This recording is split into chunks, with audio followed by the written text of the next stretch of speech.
தேவஜனங்கள் அனைவருக்கும் கிறிஸ்து இயேசுவின் நாமத்தினாலே வாழ்த்துக்களை தெரிவித்துக் கொள்கின்றேன். தேவஜனங்களாகிய நாம் இயேசுவை குறித்து எந்த அளவுக்கு தெரிந்து வைத்திருக்கின்றோமோ அந்த அளவுக்கு சாத்தானையும் குறித்து தெரிந்து வைத்திருக்க வேண்டும். ஆனால் இன்றைக்கு கிறிஸ்தவத்திலே இயேசுவை குறித்த அறிவும் குறைவாகத்தான் இருக்கிறது. சாத்தானை குறித்த அறிவு அதைவிட குறைவாகத்தான் இருக்கிறது. இந்த வீடியோவிலே நாம் சாத்தான் எப்படி உருவானான் என்பதை குறித்து பார்க்க போகின்றோம். சாத்தானை குறித்த இந்த வீடியோவை 2 அல்லது 3 பாகங்களாக வெளியிடலாம் என்று யோசித்திருக்கிறேன். அனைத்து பாகங்களையும் தவறாமல் கேளுங்கள். இந்த சாத்தானுடைய சிருஷ்டிப்பை குறித்து பார்ப்பதற்கு முன்பாக நாம் வானதூதர்களுடைய சிருஷ்டிப்பை குறித்து பார்க்க வேண்டும். ஏனென்றால் சாத்தானானவன் அவன் சிருஷ்டிக்கப்பட்ட போதே சாத்தானாக சிருஷ்டிக்கப்படவில்லை. அவனும் முதலிலே பரிசுத்த ஆவியை உடைய ஒரு பரிசுத்த வானதூதனாகத்தான் சிருஷ்டிக்கப்பட்டான். அதனாலே நாம் முதலிலே வானதூதர்களுடைய சிருஷ்டிப்பை குறித்து பார்த்து விடுவோம். வானதூதர்கள் இருந்தவுடன் பரலோகத்தில் தான் அவர்கள் இருப்பார்கள், பரலோகத்தில் மட்டும்தான் அவர்கள் இருப்பார்கள் என்று எல்லோரும் நினைக்கிறார்கள். ஆனால் பூமி சிருஷ்டிக்கும் பொழுது பூமிக்கென்றும் வானதூதர்கள் சிருஷ்டிக்கப்பட்டார்கள். பரலோக வானதூதர்கள் என்பது பரலோகம் சிருஷ்டிக்கப்பட்ட போது பரலோகத்திலே வாசம் செய்வதற்காக சிருஷ்டிக்கப்பட்ட வானதூதர்கள். அப்போ 2 வகை வானதூதர்கள் இருக்கிறார்கள், பரலோக வானதூதர்கள், பூமிக்குரிய வானதூதர்கள். இதற்கு வேதத்திலே ஏதாவது ஆதாரம் இருக்கிறதா என்று நீங்கள் கேட்கலாம். இந்த வீடியோவை நீங்கள் தொடர்ந்து பாருங்கள், அது உங்களுக்கு சரியாக புரிய வரும். இந்த 2 வகை வானதூதர்களிலே பரலோக வானதூதர்கள் பரலோகத்திலே வாசமாயிருப்பார்கள், பூமிக்குரிய வானதூதர்கள் பூமியிலே வாசமாயிருப்பார்கள். இதே காரியமானது 1 ஏனோக்கு 15ஆம் அதிகாரம் 8ஆம் வசனத்திலும் சொல்லப்பட்டிருக்கிறது. ஏனோக்கு புத்தகம் என்பது யூதாயிலே மேற்கோள் காட்டப்பட்டிருக்கிறது இல்லையா? அந்த புத்தகத்திலே உள்ள எல்லாவற்றையும் நம்ம ஏற்றுக்கொள்ளாவிட்டாலும் இந்த வசனம் 1 ஏனோக்கு 15:8 சத்தியத்துக்கு இணக்கமாக இருக்கின்ற காரணத்தினால் இதை ஏற்றுக்கொள்ளலாம். அந்த 1 ஏனோக்கு 15:8 என்ன சொல்லப்பட்டிருக்கிறது? பரலோகத்தின் ஆவிகளின் குடியிருப்பு பரலோகத்தில் இருக்கும், ஆனால் பூமியில் பிறந்த பூமிக்குரிய ஆவிகள் வசிக்கும் என்று அந்த ஏனோக்கின் புத்தகத்திலே சொல்லப்பட்டிருக்கிறது. சரி, அப்படியானால் இந்த பூமிக்குரிய வானதூதர்கள் பூமியிலே எங்கே வாசம் செய்கிறார்கள்? பூமியிலே அவர்களுக்கான வசிப்பிடம் எது என்று ஒரு கேள்வி. பூமி சிருஷ்டிக்கப்படும் பொழுது பூமியின் கீழே உள்ள அந்த தண்ணீர் உள்ள அந்த பகுதி இருந்தது. அந்த தண்ணீர் உள்ள பகுதியானது இருளாக இருந்தது என்று வேதத்திலே சொல்லப்பட்டிருக்கிறது. ஆதியாகமம் 1ஆம் அதிகாரம் 2ஆம் வசனத்திலே நீங்கள் எடுத்து பார்த்தீர்கள் என்றால், ஆழத்தின் மேல் இருள் இருந்தது, தேவ ஆவியானவர் ஜலத்தின் மேல் அசைவாடி கொண்டிருந்தார் என்று சொல்லப்படுகிறது. ஆழம் என்பது பூமியின் கீழுள்ள பகுதிகளாகும். அங்கு தண்ணீரும் இருந்தது, இருளும் இருந்தது என்றும், அந்த இருளின் மேல் தேவ ஆவியானவர் அசைவாடி கொண்டிருந்தார் என்றும் சொல்லப்பட்டிருக்கிறது. இப்போ தேவன் மனித குடியிருப்புக்காக பூமியை ஆயத்தம் பண்ண ஆரம்பித்த பொழுது பூமியின் நிலை இப்படித்தான் இருந்தது. தேவன் வெளிச்சம் உண்டாக கடவது என்று கூறுகிறார். இப்போ அந்த வெளிச்சம் எங்கே உண்டாக வேண்டும் என்று சொல்றாரு? பூமியின் மேற்பரப்பில் ஏற்கனவே வெளிச்சமாகத்தான் இருக்கிறது. இப்போ அங்கே ஆழத்தில் தான் இருள் இருந்தது. அந்த இருள் இருந்த அந்த ஆழத்திலே ஒரு பகுதியிலே வெளிச்சம் உண்டாக கடவுது என்று சொல்கிறார். அவர் சொன்ன உடனே அந்த பூமியின் கீழ் உள்ள அந்த ஆழத்தின் இருளான பகுதியிலே ஒரு பார்ட் வெளிச்சமாக மாறியது. அந்த வெளிச்சமான அந்த ஆழப்பகுதி தான் வானதூதர்களுக்கான குடியிருப்பு, பரிசுத்தமான வானதூதர்களுக்கான குடியிருப்பு. மீதி இருந்த இருள் பகுதி இருக்குல்ல, அது விழுந்து போன பாவம் செய்ய போகின்ற அந்த வானதூதர்களுக்காக, அவர்களை மகா நாளின் நியாய தீர்ப்புக்காக அது வரைக்கும் அடைத்து வைக்க வேண்டிய ஒரு இடமாக அந்த இருளான பகுதி இருக்கிறது. இதை குறித்து நான் சிருஷ்டிப்பின் முதல் நாள் என்ற வீடியோவிலே அதிகமாக பேசியிருக்கிறேன். இன்னும் அதிகமான தகவல் அதிலே இருக்கும். அதை கேட்காதவர்கள் அதை கேட்டுக்கொள்ளவும். இப்பொழுதும் அந்த பூமிக்கு கீழே இருக்கக்கூடிய அந்த வெளிச்ச பகுதியில் தான் வானதூதர்கள் வாசமாக இருக்கிறார்கள். இதுக்கு ஏதாவது வேத ஆதாரம் இருக்கிறதா என்று நீங்கள் கேட்கலாம். வெளிப்படுத்தல் 5ஆம் அதிகாரம் 3ஆம் வசனம், வெளிப்படுத்தல் 5ஆம் அதே அதிகாரத்திலே 13ஆம் வசனம், அப்புறம் பிலிப்பியர் 2ஆம் அதிகாரம் 10ஆம் வசனம். இந்த வசனங்களை எல்லாம் வாசித்து பார்த்தீர்களானால், பூமிக்கு கீழே ஜீவிகள் இருப்பதாக சொல்லப்பட்டிருக்கிறது. பூமியின் கீழ் உள்ள ஜீவிகள் என்று சொல்லப்பட்டிருக்கிறது. இந்த பூமியின் கீழ் உள்ள ஜீவிகள் ஒருவேளை கெட்ட தூதர்களாக இருக்கலாமா என்று நீங்கள் நினைக்கலாம். ஆனால் அந்த பூமியின் கீழ் உள்ள ஜீவிகள் தேவனை தொழுது கொள்வார்கள் என்றும் சொல்லப்பட்டிருக்கிறது. எனவே கண்டிப்பாக அவர்கள் நல்ல வானதூதர்களாகத்தான் இருக்க வேண்டும். இப்படி பூமிக்கென்று சிருஷ்டிக்கப்பட்ட வானதூதர்கள் பூமியின் கீழே அந்த வெளிச்ச பகுதியிலே வாசமா இருக்கிறார்கள் என்பதை வேதமும் நமக்கு உறுதி செய்கிறது. அப்படி வெளிச்ச பகுதியிலே வாசமா இருப்பதற்கென்று, குடியிருப்பதற்கென்று சிருஷ்டிக்கப்பட்ட பரிசுத்த வானதூதர்களில் ஒருவன்தான் இந்த சாத்தான்.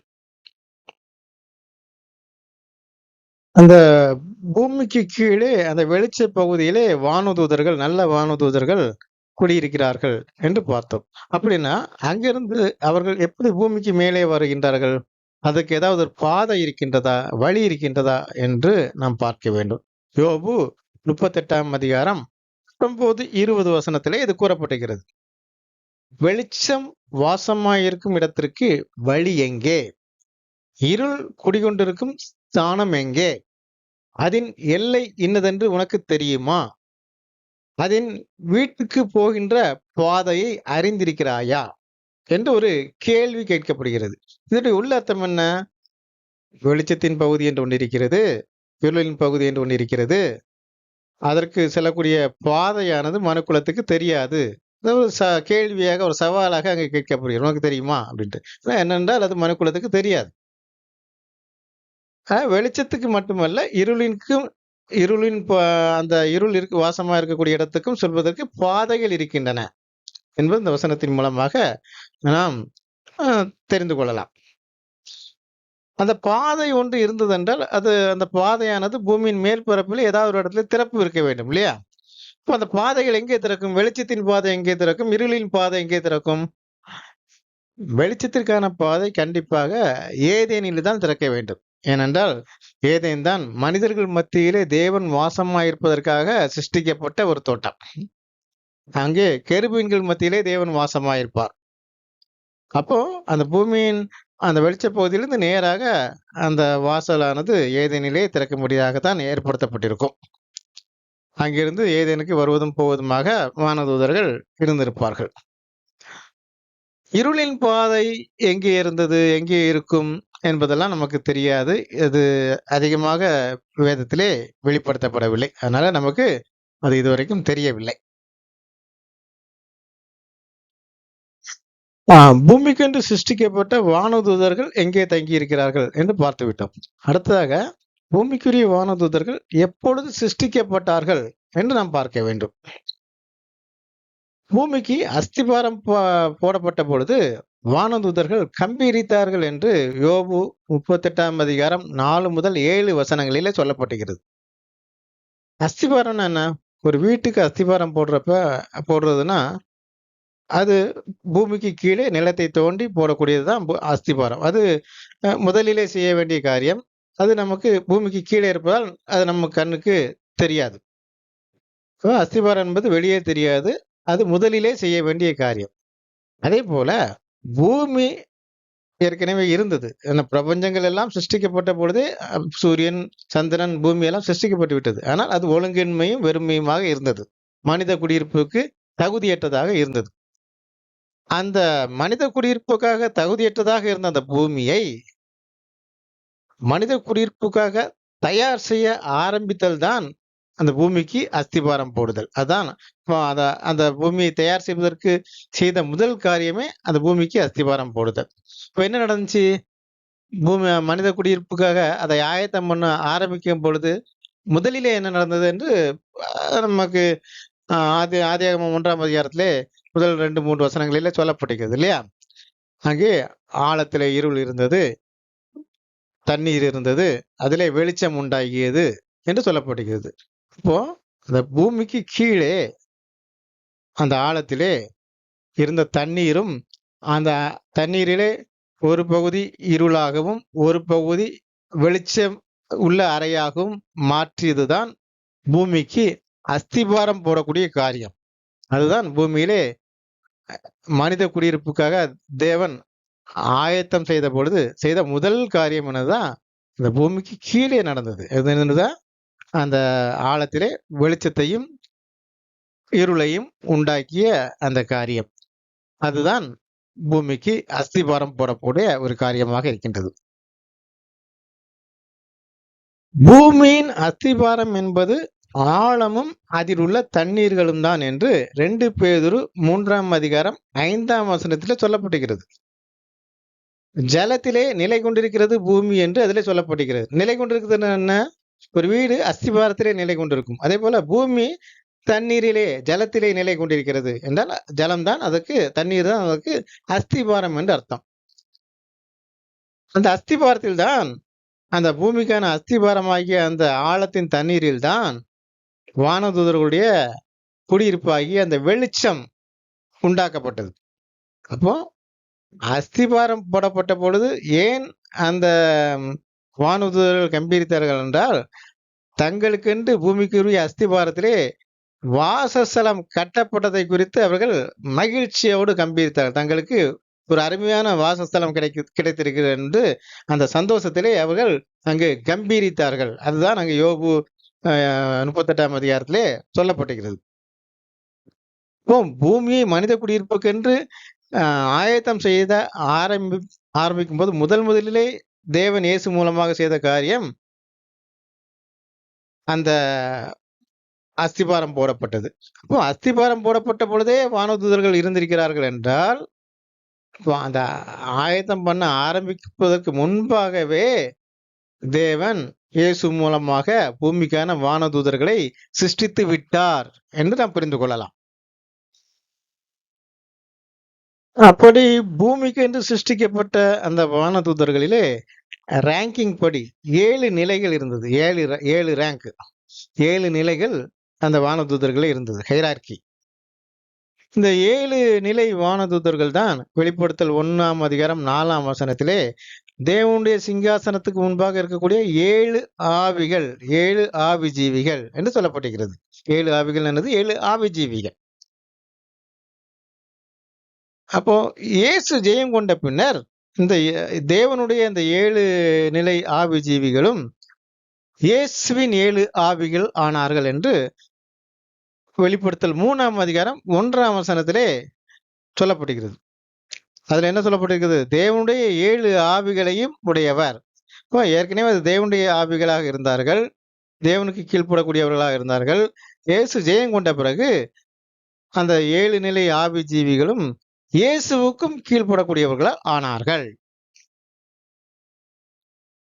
இந்த 7 வகை 7 நிலை வானதூதர்கள் தான் தேவனுடைய 7 கண்கள் என்று வெளிப்படுத்தல் 5ஆம் அதிகாரம் 6ஆம் வசனத்திலே சொல்லப்பட்டிருக்கிறது. 7 நிலை வானதூதர்கள் தேவனுடைய 7 கண்கள் என்று அங்கு சொல்லப்பட்டிருக்கிறது. ஏனெனில் இவர்களை பயன்படுத்தி தான் தேவன் பூமியை கண்காணிக்கிறார். இந்த 7 ஆவிகளை குறித்து கூறும்பொழுது அவைகள் பூமி எங்கும் அனுப்பப்படக்கூடிய தேவனுடைய 7 ஆவிகள் என்று அதே வசனத்திலே சொல்லப்பட்டிருக்கிறது. இப்போ அவைகள் பூமி எங்கும் அனுப்பப்பட்டு அவைகள் மூலமாக தேவன் பூமியை கண்காணிக்கிறார் என்று அதனுடைய அர்த்தமாக இருக்கின்றது.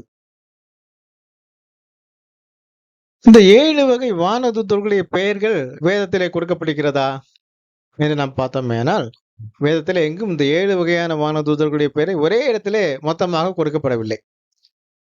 நாம் எல்லோருக்கும் கேருபீன்கள் என்று தெரியும், சேராபீன்கள் என்பது தெரியும். இவங்க 2 பேரும் இந்த 7 நிலையில முதல் 2 நிலையிலே உள்ள வானதூதர்கள். இவர்களை குறித்து வேதத்திலே அதிகமாக சொல்லப்பட்டிருக்கிறது. மற்ற 5 வானதூதர்கள் யாராக இருக்க முடியும்? இதை குறித்து நாம் கொலோசியர் 1ஆம் அதிகாரம் 16ஆம் வசனத்தையும் 1 பேதுரு 3ஆம் அதிகாரம் 22ஆம் வசனத்தையும் ஆராய்ந்து பார்க்கும் பொழுது நமக்கு தெரிந்துவிடும். அதிலே அந்த 2 வசனத்திலையும் 5 வகையான வானதூதர்கள் யார் யார் என்று கொடுக்கப்பட்டிருக்கிறது. அதை நாம் பார்த்தோமேனால் சிங்காசனங்கள், கர்த்தத்துவங்கள், அதிகாரங்கள், வல்லமைகள். அடுத்ததாக கடைநிலை வானதூதர்கள். இந்த கடைநிலை வானதூதர்கள் நாம் தேவதூதர்கள் என்று சொல்லலாம், இல்லைன்னா கடைநிலை வானதூதர்கள் சொல்லலாம். இவர்கள் ரேங்கிங்ல மிகவும் குறைவானவர்கள், வல்லமையிலும் குறைவானவர்கள்.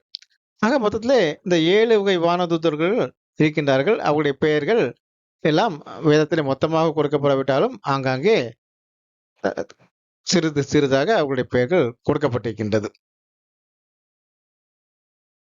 அடுத்ததாக அந்த பரலோக வானதூதர்கள் இருக்கிறார்கள், பூமிக்குரிய வானதூதர்கள் இருக்கிறார்கள். இவர்கள் 2 பேருக்கும் என்ன வித்தியாசம்?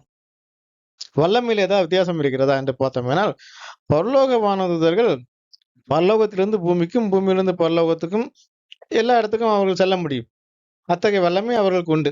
ஆனால் பூமியில் சிருஷ்டிக்கப்பட்ட வானதூதருக்கான அதிகமானது, அந்த பூமியின் வான பகுதின்னு சொல்றோம் இல்லையா? அந்த அட்மாஸ்பியர் ஏரியா, பூமியுடைய அட்மாஸ்பியர் வெளிப்பகுதின்னு சொல்றோம். அந்த ஆகாய விரிவுன்னு கூட அத வேதம் சொல்கிறது. அப்போ அந்த பூமிக்குரிய வானதூதர்களுடைய அதிகாரம் எல்லாம் அந்த ஆகாய விரிவுக்கு உட்பட்டதா தான் இருக்கும். அவர்கள் பூமியினுடைய அட்மாஸ்பியருக்கு வெளியே அவர்கள் செயல்பட முடியாது. இதற்கு வேதத்திலே ஏதாவது அதிக ஆதாரம் இருக்கின்றதா என்று நாம் பார்க்க வேண்டும். இப்ப சாத்தானை குறித்து வேதம் என்ன சொல்கிறது? எபேசியர் 2ஆம் அதிகாரம் 2ஆம் வசனத்திலே ஆகாயத்தின் அதிகார பிரபு என்று சொல்கிறது. ஆகாயம் என்பதனுடைய சரியான மொழிபெயர்ப்பு இந்த பூமியினுடைய அட்மாஸ்பியர், பூமியினுடைய வளிமண்டலம்.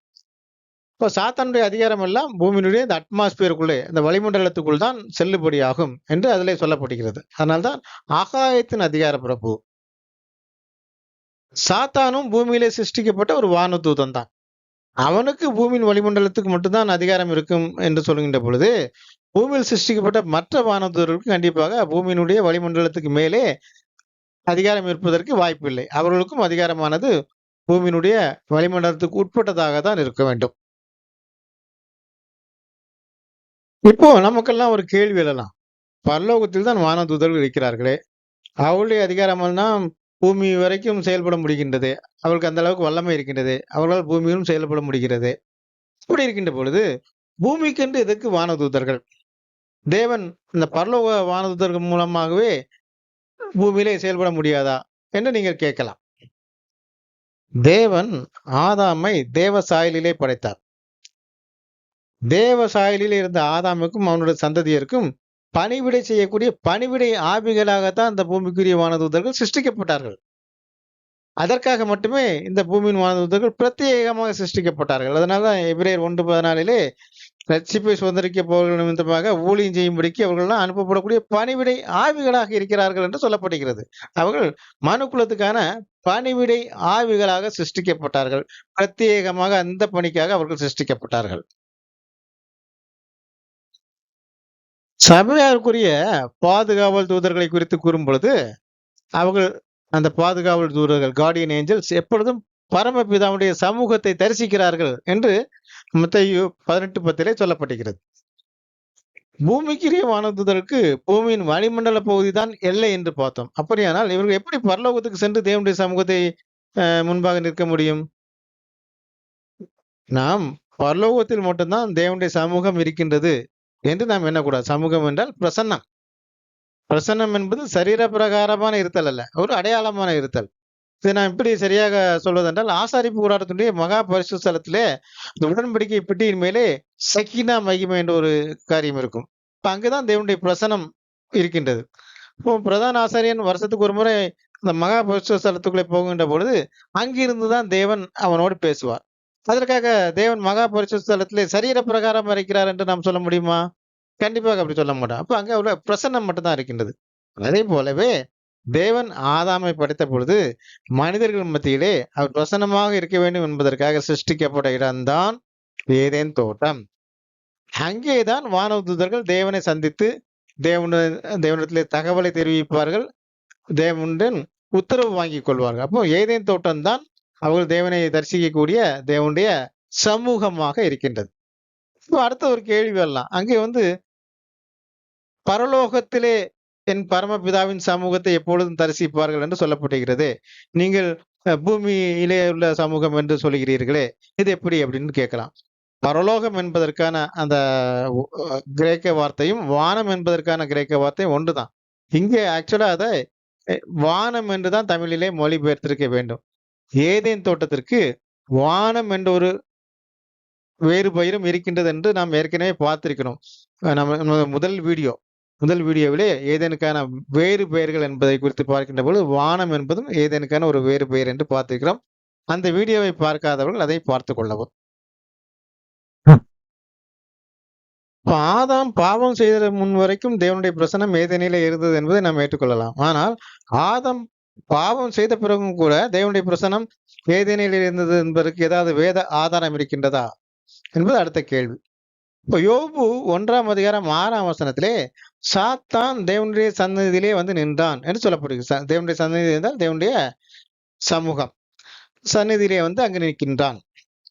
ஆகாயத்தின் அதிகார பிரபுவாகிய சாத்தானுக்கு பூமியின் வளிமண்டலத்துக்கு மேலே செல்லக்கூடிய அதிகாரம் இல்லை. அப்போ அவனுடைய அதிகாரம் எல்லாம் பூமியின் வளிமண்டலத்துக்குள் மட்டும் தான் நாம் ஏற்கனவே பார்த்திருக்கின்றோம். இப்போ சாத்தான் தேவனுடைய சந்நிதியிலே வந்து நின்றான் என்றால் கண்டிப்பாக அது பரலோகமாக இருக்க முடியாது. அது பூமிக்குள் இருக்கக்கூடிய ஒரு இடமாகத்தான் இருக்க வேண்டும். எனவே அது கண்டிப்பாக பூமிக்குள் இருக்கக்கூடிய ஏதேனாகத்தான் இருக்க வேண்டும். ஏதேனிலே பூமியின் வானதூதர்கள் தேவனுடைய சமூகத்துக்கு முன்பாக கூடிய பொழுது சாத்தானும் அந்த தேவனுடைய தூதர்களுடைய மத்தியிலே வந்து நிற்கக்கூடிய ஒரு காரியத்தை தான் இந்த யோபு 1ஆம் அதிகாரம் 6ஆம் வசனத்திலே சொல்லப்பட்டிருக்கிறது. வானதூதர்கள் எப்பொழுது சிருஷ்டிக்கப்பட்டார்கள், ஏன் சிருஷ்டிக்கப்பட்டார்கள் என்று இதுவரை பார்த்தோம். வெளிச்சத்தின் அறைகளிலே இருக்கக்கூடிய அந்த வானதூதர்கள் ஏதேனிலே இப்பொழுதும் தேவனுடைய சமூகத்தை தரிசிக்கிறார்கள் என்று பார்த்தோம். பூமிக்கென்று சிருஷ்டிக்கப்பட்ட வானதூதர்களில் சாத்தானும் ஒருவன் என்று நாம் பார்த்தோம். அப்படி பரிசுத்தமான வானதூதனாக பரிசுத்த ஆவியுடன் தேவ சாயலிலே சிருஷ்டிக்கப்பட்ட அவன் எப்படி சாத்தான் ஆனான் என்பது அடுத்த கேள்வி. இதை குறித்து நாம் இப்போது பார்ப்போம். பூமியிலே முதலிலே வானதூதர்களுக்கென்று தேவன் குடியிருப்பை சிருஷ்டிக்கிறார். அதன் பின்னர் பூமியை மனித குடியிருப்புக்காக தயார் செய்ய ஆரம்பிக்கிறார். ஒவ்வொரு காரியத்தை செய்யும் பொழுதும் அதற்கு முன்னரும் தேவன் வானதூதர்களுக்கு தான் என்ன செய்ய போகின்றேன், பூமியிலே என்னத்தை சிருஷ்டிக்கப் போகின்றேன், எதற்காக சிருஷ்டிக்கின்றேன் என்பத காரியத்தை தெளிவாக அங்கு வானதூதர்களுக்கு வெளிப்படுத்துவார். இதை எப்படி நாம் பார்க்கலாம் என்றால் ஆதியாகமம் 1ஆம் அதிகாரம் 26ஆம் வசனத்தில் எடுத்து பாருங்கள். அங்கு மனுக்குலத்தின் சிருஷ்டிப்பை குறித்து அங்கு தேவன் அவர்களுக்கு வெளிப்படுத்துகிறார் வானதூதருக்கு. நமது சாயலிலும் நமது ரூபத்தின்படியையும் மனிதனை உண்டாக்குவோமாக என்று வானதூதர்களிடம் அந்த தேவன் கூறுகின்ற காரியமானது அங்கு பதிவு செய்யப்பட்டுகிறது. அதே போல ஒவ்வொரு சிருஷ்டிப்பின் முன்னரும் தான் என்ன செய்ய போகின்றேன், என்ன சிருஷ்டிக்கப் போகின்றேன், எதற்காக சிருஷ்டிக்கப் போகின்றேன் என்று வானதூதர்களுக்கு தேவன் வெளிப்படுத்துகின்றார். மனிதனை சிருஷ்டிக்கப் போகின்றேன் என்று சொல்லிவிட்டு அவர்களை ஏன் சிருஷ்டிக்கிறேன் என்பதை கூட அதே வசனத்திலே குறிப்பிடுகிறார். அதுல என்ன கூறுகிறார்? அவர்கள் சமுத்திரத்தின் மச்சங்களையும் ஆகாயத்து பறவைகளையும் மிருக ஜீவன்களையும் பூமி அனைத்தையும் பூமியின் மேல் ஊறும் சகல பிராணிகளையும் ஆழக்கடவர்கள் என்று கூறுகிறார். இதனுடைய அர்த்தம் என்ன? மனிதன்தான் பூமியின் ராஜா என்பதுதான் அதனுடைய அர்த்தம். இங்கேதான் பிரச்சனை ஆரம்பிக்குது. இந்த சமயத்திலே வானதூதர்கள் மத்தியிலே நடந்த பிரச்சனையானது வேதாகமத்திலே பதிவு செய்யப்படவில்லை. பூமி அனைத்தையும் ஆண்டு கொள்வான் என்றால் பூமிக்குரிய சிருஷ்டியனான வானதூதர்களையும் அவர்கள் தான் ஆண்டு கொள்வார்கள் என்பதுதான் அதனுடைய கருத்து. மண்ணால் சிருஷ்டிக்கப்பட்ட மனிதனுக்கு கீழ்பட்டு இருப்பதற்கு சாத்தானுடைய பெருமையான எண்ணமானது இடம் கொடுக்கவில்லை. நாம் அவனுக்கு கீழ்பட்டு இருக்க வேண்டுமா? இது அவருக்கு மிகுந்த கோபத்தை உண்டு பண்ணியது. மண்ணினால் சிருஷ்டிக்கப்பட்ட தங்களிலும் கீழான நிலையில் உள்ள மனிதர்களுக்கு தாங்கள் பணிவிடை செய்ய வேண்டுமா? அவர்கள் தங்களுக்கு ராஜாவாக இருக்க வேண்டுமா? எனக்கு ஏன் இந்த இழிவான நிலை என்று மிகவும் கோபம் அவனுக்கு ஏற்பட்டது. அந்த கோபமானது இன்னும் சிருஷ்டிக்கப்படாத ஆதாம் மேல் திரும்பியது. அவன் சிருஷ்டிக்கப்படாத ஆதாமை அன்றிலிருந்து பகைக்க ஆரம்பித்தான், வெறுக்க ஆரம்பித்தான். மனிதனானவன் சரீரத்திலும் வல்லமையிலும் எல்லா விதத்திலும் வானதூதர்களை விட சற்று சிறியவன் தான். இதுதான் எபிரேயர் 2:7 சொல்லப்படுகிறது இல்லையா? வானதூதரும் சற்று சிறியவன் என்று சொல்லப்படுகிறது. வானதூதர்களும் மனிதன் சற்று சிறியவனாக இருந்தாலும் கூட அவனை மகிமையினாலும் கனத்தினாலும் முடிசூட்டினீர் என்று அதிலே சொல்லப்படுகிறது. உம்முடைய கரத்தின் கிரிகள் எல்லாவற்றுக்கும் மேல் அவனை அதிகாரியாய் வைத்தீர் என்றும் அதிலே சொல்லப்பட்டிருக்கிறது. இப்போ அவருடைய கரத்தின் கிரியினது பூமியில் சிருஷ்டிக்கப்பட்ட எல்லாமே அவருடைய கரத்தின் கிரியை தான். இன்க்ளூடிங் ஏஞ்சல்ஸ், பூமியினுடைய வானதூதர்களும் அந்த கரத்தின் கிரியை தான். இப்ப பூமியில் எல்லா காரியங்களையும் தேவன் மனிதனுக்கு கீழ்ப்படுத்தினார் என்றால், அதிலே வானதூதர்களும் அவர்களுக்கு கீழ்ப்பட்டவர்கள் தான் என்பதை தான் அந்த எபிரேயர் 2ஆம் அதிகாரம் 7ஆம் வசனம் நமக்கு உறுதிப்படுத்தக்கூடியதாக இருக்கின்றது. அவர்கள் ஆதாமிற்கும் அவனது சந்ததிக்கும் பணிவிடை செய்யக்கூடிய பணிவிடை ஆவிகள் என்று எபிரேயர் 1:14 பார்த்தோம். மேலும் ஆதாமின் முன்பாக அவர்கள் முழங்கால்கள் எல்லாம் முடங்க வேண்டும் என்று அவர்களுக்கு அறிவிக்கப்பட்டது வானதூதருக்கு. நீங்கள் அவர்களை தொழுது கொள்ள வேண்டும் என்றும் கண்டிப்பாக அவர்களுக்கு அறிவிக்கப்பட்டிருக்கும். இதற்கு வேத ஆதாரம் ஏதாவது இருக்கின்றது நாம் பார்த்தோமேனால், பிலிப்பியர் 2:10 பாருங்க. பூமியின் கீழ் உள்ளவர்களுடைய முழங்கால்கள் யாவும் 2ஆம் ஆதாமாகிய இயேசுவிற்கு முன்பாக முடங்கும் என்று சொல்லப்படுகிறது. பூமியின் கீழுள்ள ஜீவிகள் என்பது பூமிக்குரிய வானதூதர்கள் என்று நாம் ஏற்கனவே பார்த்திருக்கின்றோம். முழங்கால்கள் முடங்கும்னா என்ன அர்த்தம்? இயேசுவை முழங்காலிட்டு வானதூதர்கள் தொழுது கொள்வார்கள் என்று அர்த்தம். இப்ப இந்த மகிமை ஆக்சுவலா 1ஆம் ஆதாமுக்கு கிடைத்திருக்க வேண்டியது. அவன் பாவம் செய்ததால் அந்த மகிமை அவனுக்கு கிடைக்காமல், அந்த ரட்சிப்பின் காரணரான இயேசுவாகிய அந்த 2ஆம் ஆதாமிற்கு அந்த மகிமை கிடைக்கின்றது. அப்போ இந்த முழங்கால்கள் யாவும் முடங்கும் என்ற அந்த தன்மைக்கு உரியவன், அந்த காரியத்துக்கு உரியவன் ஆதாம் தான். அந்த விஷயமும் கண்டிப்பாக வானதூதருக்கு சொல்லப்பட்டிருக்கும். நீங்கள் சிருஷ்டிக்க போகக்கூடிய அந்த மனிதனை, பூமியின் ராஜாவை முழங்காலிட்டு தொழுது கொள்ள வேண்டும், அவர்களுக்கு கீழ்ப்பட்டிருக்க வேண்டும், அவர்களுக்கு பணிவிடை செய்ய வேண்டும் என்ற காரியங்கள் எல்லாம் முதலிலேயே அவர்களுக்கு வானதூதருக்கு சொல்லப்பட்டிருக்கும். தேவன் வானதூதர்களுக்கு இப்படிப்பட்ட அறிவிப்பை கொடுத்த காரியமானது சாத்தானுக்கு இன்னும் சிருஷ்டிக்கப்படாத அந்த ஆதாமின் மீது கோபத்தை, வெறுப்பை, பகைமை ஆகியவற்றை ஏற்படுத்துகிறது. அதனால்தான் யோவான் 8:44 பாருங்கள், சாத்தான் ஆதி முதல் மனுஷ கொலைபாதகனாக இருக்கின்றான் என்று சொல்லப்படுகிறது. மனுஷ கொலைபாதகம்னா என்ன? மனுஷ கொலைபாதகன் என்ற வார்த்தையானது புதிய ஏற்பாட்டில் மொத்தம் 3 இடங்கள்ல வருது. அதுல 1 யோவான் 3:15 மட்டும் 2 இடங்களிலே வருகிறது. அங்கு மனுஷ கொலைபாதகன் என்பதற்கான சரியான அர்த்தமும் கொடுக்கப்படுகிறது. தனது சகோதரனை பகைக்கின்றவனே மனுஷ கொலைபாதகன் என்று அங்கு சொல்லப்பட்டிருக்கிறது. சாத்தான் இன்னமும் சிருஷ்டிக்கப்படாத தன்னுடைய சகோதரனாகிய ஆதாமை பகைத்து வேர்த்ததை அவன் செய்த அந்த மனுஷ கொலைபாதகம். என்னதான் ஆதாமுக்கு வானதூதர்கள் கீழ்ப்படுத்தப்பட்டிருந்தாலும், ஆதாமும் அவனது சந்ததியரும் வானதூதர்கள் எல்லோரும் சகோதரர்கள் தான். எப்படி வானதூதர்கள் மனுக்குலத்துக்கு சகோதரர்கள் ஆகிறார்கள்? பரிசுத்தாவி என்பது தேவனுடைய வித்து. பரிசுத்தாவியை பெற்றவர்கள் எல்லோரும் தேவனுடைய புத்திரர்கள். அதாவது தேவனுடைய வித்தாகிய பரிசுத்தாவினால் பிறந்தவர்கள். எனவே பரிசுத்தாவியை பெற்றுக்கொண்ட தேவனுடைய புத்திரர்கள் எல்லோரும் ஒருவருக்கொருவர் சகோதரர். அவர்கள் தெய்வீக சரீரத்தில் இருந்தாலும், ஆவிக்குரிய சரீரத்தில் இருந்தாலும், மண்ணான சரீரத்தில் இருந்தாலும் ஒருவருக்கொருவர் சகோதரர்கள் தான் அவர்கள்.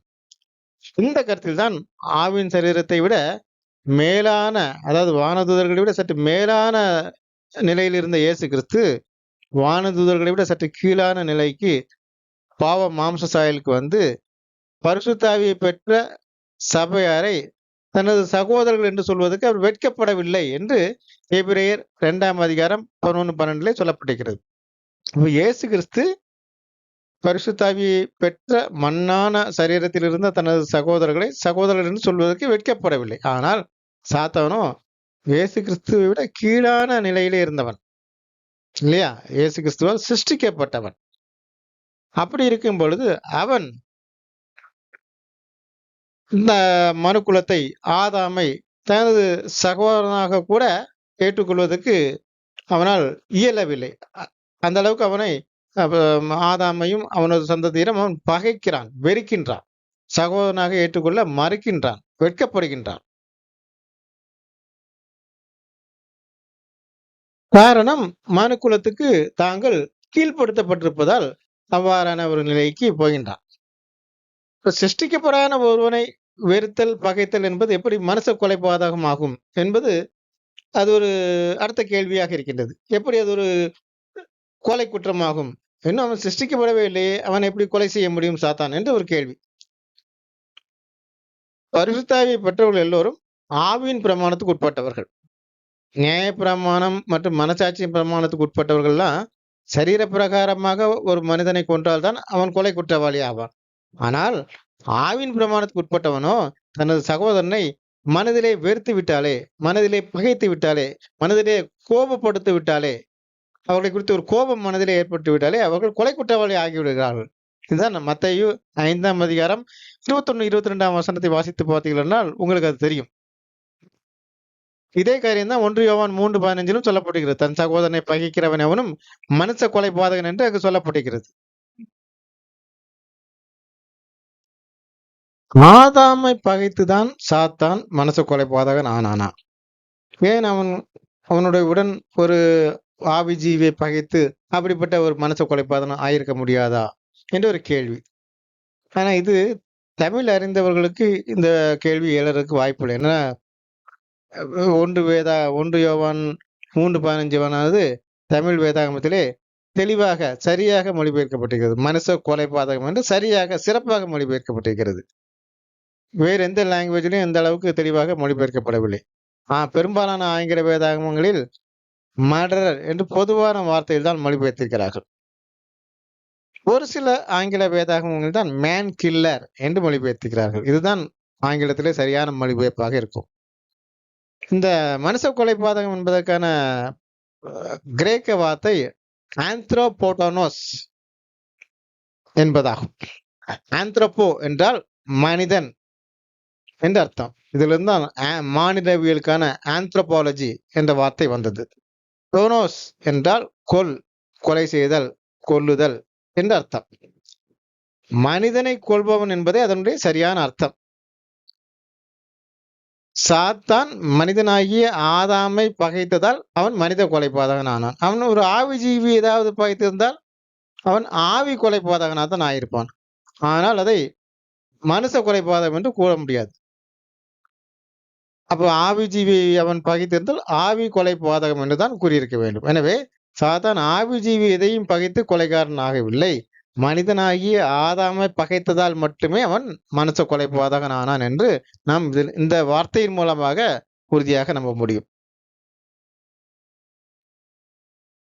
சரி, அப்படி ஆதாமை பகைத்தவுடன் சாத்தானுக்கு என்ன நடந்தது? இந்த வசனத்திலே அதுவும் கொடுக்கப்பட்டிருக்கிறது. 1 யோவான் 3:15 2வது பாட்டு என்னன்னு பாருங்க. மனுஷ கொலை பாதகன் எவனோ அவனுக்குள் நித்திய ஜீவன் நிலைத்திராது என்று அதுல சொல்லப்பட்டிருக்கிறது. நித்திய ஜீவன் நிலைத்திராதுன்னு அர்த்தம் உடனடியாக அவன் மரணம் அடைந்து விடுவான் என்று அர்த்தமா? அப்படி இல்லை. இந்த சம்பவம் நடந்து பல ஆயிரம் ஆண்டுகளாகியும் சாத்தான் இன்னும் உயிரோடு தான் இருந்து கொண்டிருக்கிறான். அதனால நித்திய ஜீவன் நிலைத்திராது என்பது மரணம் அடைந்து விடுவான் என்பதை அங்கு குறிக்கவில்லை. பரிசுத்தாவியை உடையவர்கள் ஜீவன் உள்ளவர்கள், பரிசுத்தாவி இல்லாதவர்கள் ஜீவனற்றவர்கள், அதாவது மரித்தோர்கள். பரிசுத்தாவி உள்ளவர்கள் ஜீவன் உள்ளவர்கள், பரிசுத்தாவி இல்லாதவர்கள் மரித்தோர்கள். இப்ப சாத்தான் ஆதாமை பகைத்ததும் கொலை குற்றத்தின் அடிப்படையிலே அவனிடத்திலிருந்து ஜீவன் எடுக்கப்பட்டது. அதாவது பரிசுத்தாவி எடுக்கப்பட்டு விட்டது. அது வரைக்கும் பரிசுத்தாவியை பெற்று தேவ சாயலில் இருந்த அவன் மாம்ச சாயல் ஆனான். ஆதாம் பழத்தை சாப்பிட்ட நாளிலே அவனிடமிருந்து பரிசுத்தாவி எடுக்கப்பட்டு மரித்தவனானான். அதே போலவே ஆதாமை வெறுத்த அதே நாளில் சாத்தானிடமிருந்து பரிசுத்தாவி எடுக்கப்பட்டு சாத்தான் மரித்தவன் ஆனான். இந்த பிரபஞ்சத்திலேயே பரிசுத்தாவிடம் சிருஷ்டிக்கப்பட்டு முதலிலே பரிசுத்தாவி இழந்தவன் சாத்தான் தான். இப்ப பரிசுத்தாவியை பெற்றிருக்கக்கூடிய சபையார் ஒருவர் அவருடைய பாவத்தின் நிமித்தம் பரிசுத்தாவி இழந்து போனால் அவர்களுக்கு பரிசுத்தாவியை மீண்டும் பெற்றுக்கொள்வதற்கு ஒரு சில வாய்ப்புகள் உண்டு. ஏனென்றால் அவர்களுக்கு பரிந்து பேசுபவராக இயேசு இருக்கிறார். சபையில் உள்ள சக சகோதரர்களும் அவர்களுக்காக ஊக்கமாக ஜெபிப்பார்கள். அதனால் அப்படி பரிசுத்தாவி இழந்த அந்த சபையாரை சபையினுடைய ஊக்கமான ஜெபம், இயேசுடைய பரிந்து பேசுதல் ஆகியவற்றின் அடிப்படையிலே தேவன் அவர்களை சாத்தானுக்கு ஒப்பு கொடுத்து சிச்சித்து கடைசியிலே பரிசுத்தாவியை கொடுத்து ரட்சித்துக் கொள்வார். அப்போ சபையாராக இருந்து ஒரு பாவம் செய்தால் பரிசுத்தாவி இழந்து போனால் அவர்களுக்கு மீண்டும் அந்த பரிசுத்தாவியை பெறுவதற்கும் பாவ மன்னிப்பு பெறுவதற்கும் ஒரு சில வாய்ப்பு இருக்கிறது. ஆனால் பரிசுத்தாவியை பெற்ற மற்ற என்ற ஆவி ஜீவர்களுக்கும் பாவ மன்னிப்பு கிடையாது. ஏனெனில் மனுக்குலத்துக்கு இயேசு பாவ நிவாரண பலியை கொடுத்தது போல ஆவி ஜீவிகளுக்கு எந்த இரட்சகரும் கிடையாது. அவர்களுடைய பாவத்துக்காக யாவும் பாவ நிவாரண பலி கொடுக்கவும் இல்லை. எனவே அவர்கள் ஒரு முறை பாவம் செய்தாலே அவர்களிடத்திலிருந்து பரிசுத்த ஆவி எடுக்கப்பட்டு அவர்கள் ஜீவனை இழந்து மாம்ச சாயலாகி விடுவார்கள். அதேபோலத்தான் இந்த பாவம் செய்த சாத்தானுக்கும் கூட பாவ மன்னிப்பெல்லாம் கிடையாது. மீண்டும் அவன் சாத்தான் பரிசுத்த ஆவி பெறுவதற்கான வாய்ப்பே கிடையாது. அப்படி சாத்தானிடத்திலிருந்து பரிசுத்த ஆவி எடுக்கப்பட்டு அவன் ஜீவனை உடனடியாக இழந்து பரிசுத்த ஆவி உடனடியாக இழந்து மாம்ச சாயலானான். அப்பொழுதுதான் அவனுக்கு சாத்தான் என்று பெயர் வந்தது. சாத்தான் என்ற எபிரேய வார்த்தையினுடைய அர்த்தம் எதிராளி. தேவன் தேவ சாயலானவர். ஏனென்றால் அவரிடத்திலே பரிசுத்த ஆவியானது பரிபூர்ணமா இருக்கிறது. பரிசுத்த ஆவியினுடைய ஊற்றுக்கண்ணே அவர்தான். சாத்தானிடத்திலிருந்து பரிசுத்த ஆவி எடுக்கப்பட்டதால் அவன் மாம்ச சாயலானான். தேவ சாயலுக்கு நேர் எதிரான நிலைதான் மாம்ச சாயல். மாம்ச சாயலை இந்த பிரபஞ்சத்திலே முதலிலே பெற்றவனே அந்த சாத்தான் தான். ஏனென்றால் முதலிலே அவன்தான் பரிசுத்த ஆவியை இழந்தவன். எனவே அவன் தேவனுக்கு எதிராளி ஆகின்றான். அவன் தேவ சாயலுக்கு எதிரான மாம்ச சாயலை உடையவன் என்ற கருத்திலே அவன் தேவனுக்கு எதிராளி ஆகின்றான். அதனால்தான் அவன் எதிராளி என்று அர்த்தப்படக்கூடிய சாத்தான் என்ற அந்த பெயர் அவனுக்கு வந்தது. பரிசுத்த ஆவி உடைய ஒருவனுக்கு தான், அதாவது தேவ சாயலிலே இருக்கக்கூடிய ஒருவனுக்கு தான் நன்மை நன்மையாகவும் தீமை தீமையாகவும் தெரியும். எனவே அவன் சரியான வழியிலே நடப்பான். ஆனால் பரிசுத்த ஆவி இல்லாத மாம்ச சாயலானவனுக்கு நன்மை தீமையாகவும் தீமை நன்மையாகவும் தெரியும். இப்ப தேவனுக்கு கீழ்ப்படிவது அவனுக்கு தீமையாக தெரியும். தேவனுக்கு எதிர்த்து நிற்பது, தேவனுக்கு கீழ்ப்படியாமல் இருப்பது நன்மையாக தெரியும் அவனுக்கு, பரிசுத்த ஆவி இல்லாதவனுக்கு. இதை குறித்து நான் நன்மை தீமை அறியத்தக்க விருட்சம் என்ற வீடியோவிலே அதிகமாக பேசியிருக்கிறேன். அதை கேட்காதவர்கள் அதை கேட்டுக்கொள்ளவும். அப்போ அந்த பரிசுத்த ஆவியை அவன் இழந்த அன்றிலிருந்து சாத்தானுக்கு தேவனை எதிர்த்து நிற்பதே நல்லது, தனக்கு நல்லது என்று அவன் புரிந்து கொண்டான். அதனால அதிலிருந்து அவன் தேவனையும் எதிர்க்க ஆரம்பித்தான், தேவனுக்கும் எதிர்த்து நிற்க ஆரம்பித்தான், தேவனுடைய சித்தத்துக்கு தேவனுடைய திட்டத்துக்கு எதிர்த்து நிற்க ஆரம்பித்தான். இந்த பூமியினுடைய ஆழத்தில் இருந்த வெளிச்ச பகுதியானது பரிசுத்த ஆவியை பெற்ற வானதூதர்களுக்கு மட்டுமே ஆனது. அவர்கள் மட்டும்தான் அங்கே குடியிருக்க முடியும். இப்போ சாத்தான் பரிசுத்த ஆவி இழந்த பிறகு அங்கே இருக்க முடியுமா? இருக்க முடியாது. அதனால அந்த வெளிச்சத்தின் பகுதியிலிருந்து அவன் வெளியேற்றப்பட்டான். ஆனாலும் உடனடியாக அவன் இருளின் பகுதியிலே அடைக்கப்பட்டு விடவில்லை. அவனை பூமி எங்கும் சுற்றி திரியும்படிக்கு தேவன் விட்டு விடுகின்றார். யோபு 1:7 கூட பூமி எங்கும் சுற்றி திரிந்து வருகிறேன் என்றுதான் அவன் அங்கு கூறுகிறான். அவனுக்கு தங்க ஒரு இடம் இல்லாமல் பூமி எங்கும் ஒரு பரதேசியை போல சுற்றி திரியும்படிக்கு விடப்பட்டான். அவன் பூமிக்குரிய தூதனாதலால் பூமியினுடைய அட்மாஸ்பியருக்கு வெளியேவும் போக முடியாது, வெளிச்ச பகுதிக்கும் போக முடியாது. இப்போ பூமியுடைய அட்மாஸ்பியர்லேயே ஒரு பரதேசியை போல அவன் சுற்றி கொண்டிருக்கிற நிலைமைக்கு தள்ளப்பட்டான். அது மட்டும் இல்லாமல் மாம்ச சரீரம் எடுப்பது அவனுக்கு தடை செய்யப்பட்டது. மாம்ச சரீரம் என்ன? எலும்பும் சதையும் உள்ள ஒரு சரீரம் அவனால் எடுக்க முடியாது. பிற்காலத்திலே அப்படி அவனுக்கு அந்த சரீரம் எடுக்கக்கூடிய அந்த வல்லமை இருந்துச்சுன்னா பிற்காலத்திலே அதை வைத்து சாத்தான் பல குழப்பத்தை ஏற்படுவது என்பதற்காக அவனுக்கு அந்த மாம்ச சரீரம் எடுக்கக்கூடிய அந்த வல்லமையானது பறிக்கப்படுகின்றது, தடை செய்யப்படுகின்றது. மாம்ச சரீரம் எடுப்பது, மாம்ச சரீரம் எடுப்பது அவனுக்கு தடை இருந்த காரணத்தினால்தான் ஏவாளை வஞ்சிப்பதற்கு மாம்ச சரீரம் உள்ள ஒரு சர்ப்பம் அவனுக்கு தேவைப்பட்டது. அவனுக்கு மாம்ச சரீரம் எடுக்கும் வல்லமை அவனுக்கு இருந்திருந்தால் அவனே ஒரு சர்ப்பமாக சரீரம் எடுத்து ஏவாளை வஞ்சித்திருப்பான். அந்த வல்லமை அவனுக்கு இல்லாத காரணத்தினால்தான் அவன் ஒரு ஞானமுள்ள ஒரு சர்ப்பத்தை தேடுகின்றான். சிலர் என்ன நினைக்கிறார்கள் என்றால், வனாந்தரத்திலே இயேசு 40 நாள் தியானம் இருந்த பொழுது சாத்தான் மாம்ச சரீரம் எடுத்து வந்துதான் அவரை சோதித்தான் என்று நினைக்கிறார்கள். நீங்கள் ஒன்று யோசிச்சு பார்க்கணும். சாத்தான் இயேசுவை தூக்கி கொண்டு ஒரு சரீரம் எடுத்து இயேசுவை தூக்கி கொண்டு செல்ல முடியுமா மலை உச்சிக்கு? இயேசு சாத்தான் ஆட்டுவிப்பதற்கெல்லாம் ஆடும் அளவுக்கு அவர் ஒரு பலவீனமான மனிதரா?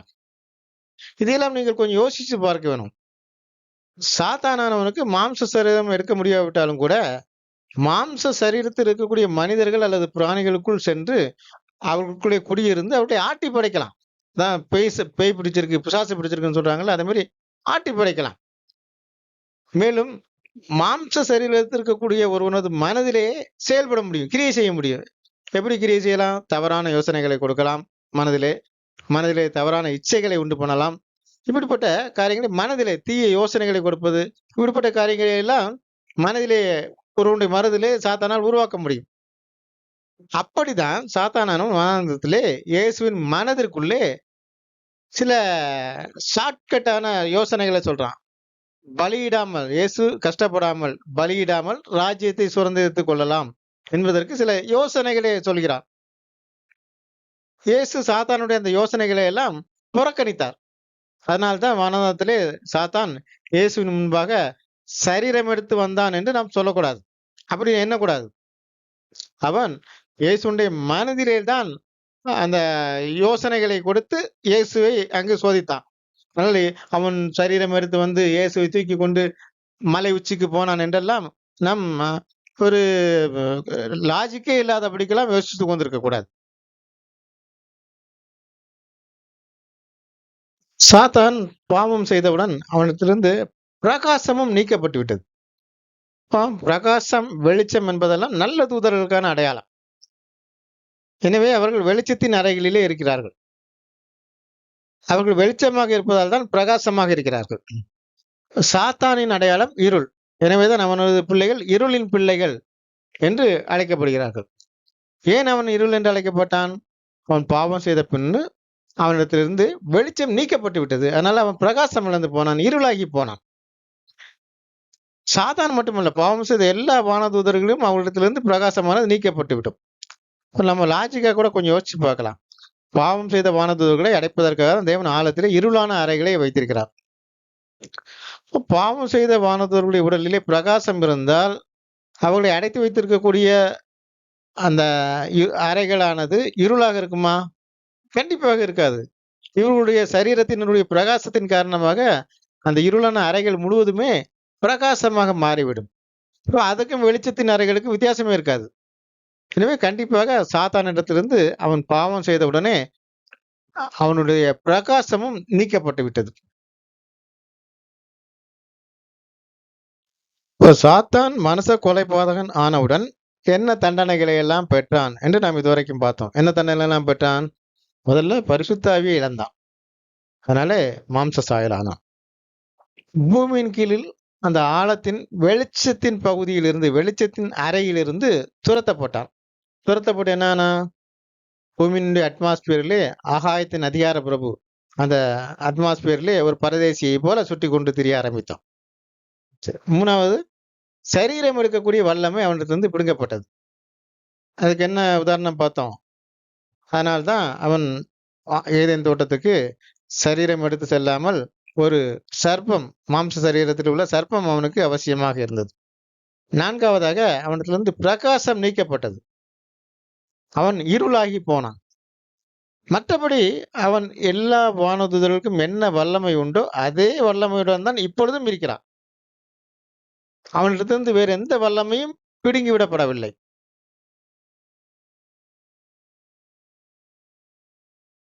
கிறிஸ்தவர்கள் மட்டுமல்ல, பொதுவாக எல்லா ஜனங்களும் சாத்தான், பிசாசு என்றவுடன் என்ன உருவம் அவர்கள் நினைவுகிறது?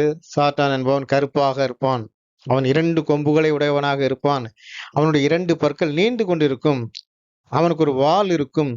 அவனது நகமெல்லாம் நீண்டு இருக்கும். இப்படி ஒரு பயங்கரமான தோட்டத்தில் அவன் இருப்பான் என்று எண்ணுகிறார்கள். மொத்தத்திலே பழைய ஓனிடா டிவிக்கு விளம்பரத்தில் வரக்கூடிய ஒரு சாத்தானை போல் அவன் இருப்பான் என்று அவர்கள் எண்ணுகிறார்கள். சாத்தான் என்றவுடன் அப்படிப்பட்ட உருவம் தான் அவர்களுடைய நினைவுக்கு வருகிறது. ஆனால் சாத்தான் மற்ற வானதூதர்கள் ஆவியின் சரீரத்தில் எப்படி இருப்பார்களோ அப்படியே தான் இருப்பான். சற்று பிரகாசம் மட்டும் வேணால் இருக்கலாம். அதுக்காக அவன் கருப்பாக இருப்பான் என்றும் கூட சொல்லிட முடியாது. அவன் பிரகாசமற்றவனாக இருப்பான். மற்றபடி அவன் எல்லா வானதூதர்களும் எப்படி இருப்பார்களோ அதே போல்தான் இருப்பான். அவனுக்கு கொம்பு, வாலு, பல்லு நீண்டு, நகை நீண்டு அப்படியெல்லாம் இருக்க மாட்டான். எல்லா வானதூதர்களை போலதான் அவனும் இருப்பான். சாத்தானவன் எதிராளியான பிறகு, அதாவது மாம்ச சாயலான பிறகுதான் அவனுடைய பேர் சாத்தான்.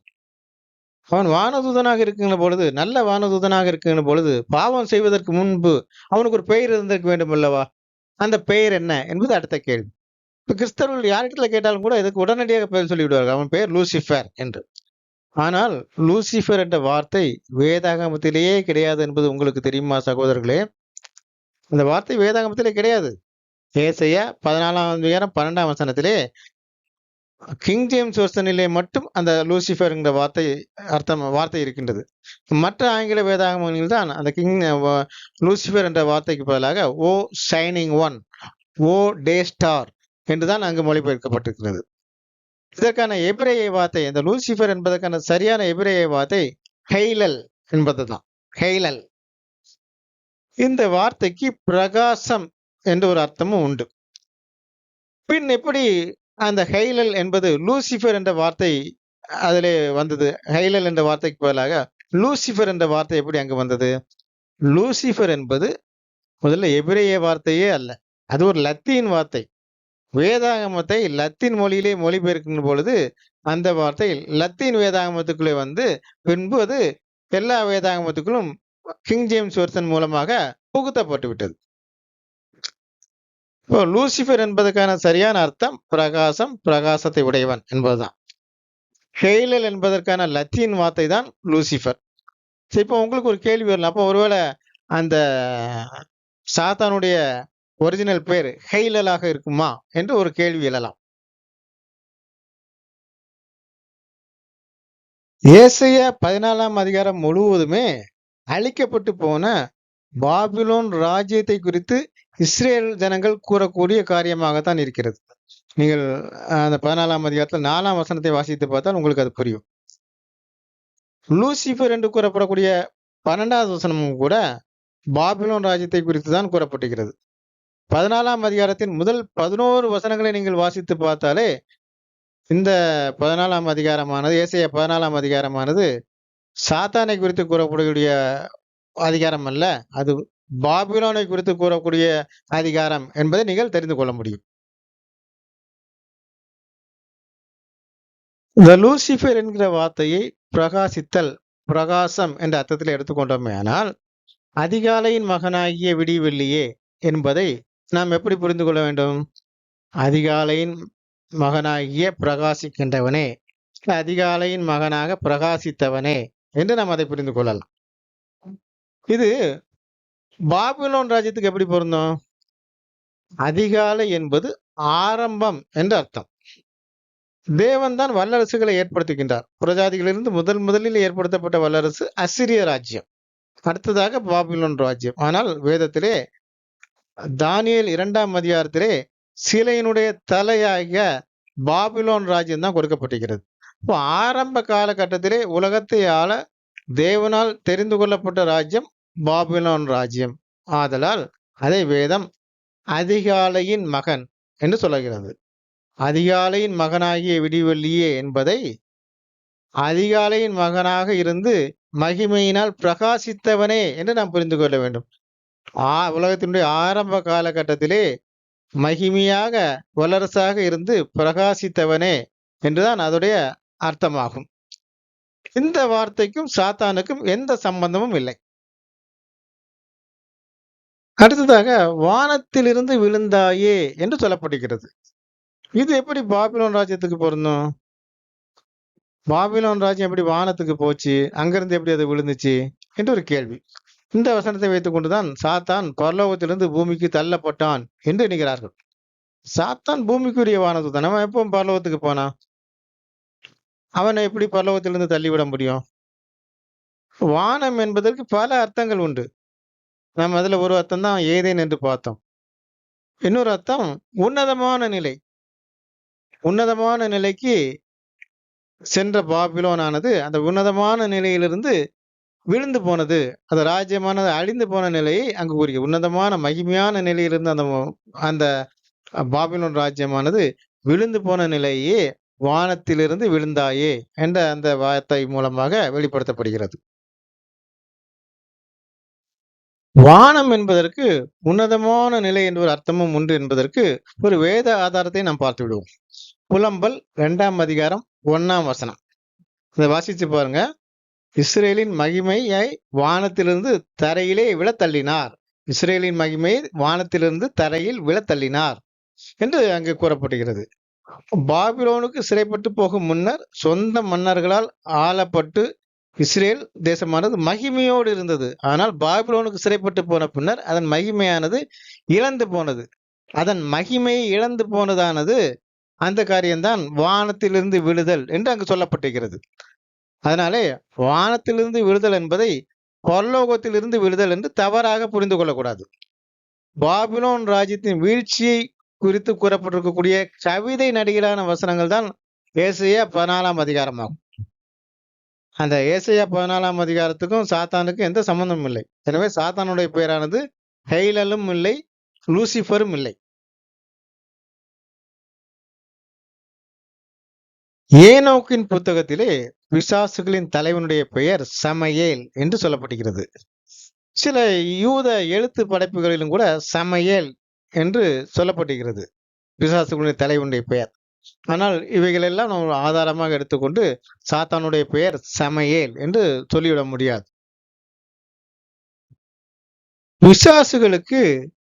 பிசாசுகளுடைய தலைவனுக்கு வேதத்திலே பெயல்செபூல் என்று ஒரு பெயர் கொடுக்கப்பட்டிருக்கிறது. இந்த வார்த்தையும் கல்தேய வார்த்தை என்று ஸ்ட்ராங் கன்கார்டன்ஸ் பைபிளிலே கொடுக்கப்பட்டிருக்கிறது. எனவே இதுவும் கூட அவனது ஒரிஜினல் பெயராக இருக்க வாய்ப்பில்லை. கல்தேயர்களும் எபிரேயர்களும் பிசாசுகளுடைய தலைவனை குறிப்பதற்கு இந்த வார்த்தையை பயன்படுத்துகிறார்கள். இந்த வார்த்தையை நமது கர்த்தரும் மறுக்கவில்லை. அவரும் இதே பெயரை உச்சரித்தரும் இருக்கிறார்.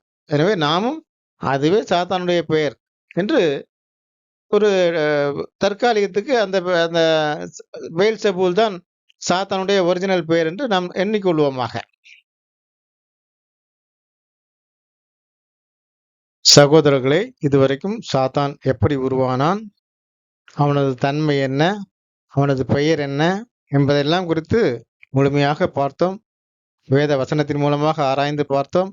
அடுத்த பாகத்திலே சாத்தானுடைய தூதர்கள் யார், முதலாம் உலகத்திலே சாத்தானுடைய செயல்பாடு என்ன, இஸ்ரேலிய உலகத்திலே அவனது செயல்பாடு என்ன, இப்பொழுது சாத்தான் இருக்கின்றானா என்பதெல்லாம் குறித்து வேத ஆதாரத்துடன் பார்ப்போம். அடுத்த வீடியோவையும் காண தவறாதீர்கள். உங்கள் எல்லோரையும் தேவன் ஆசீர்வதிப்பாராக. துதி கன மகிமை எல்லாம் தேவனுக்கே உரித்தாகட்டும்.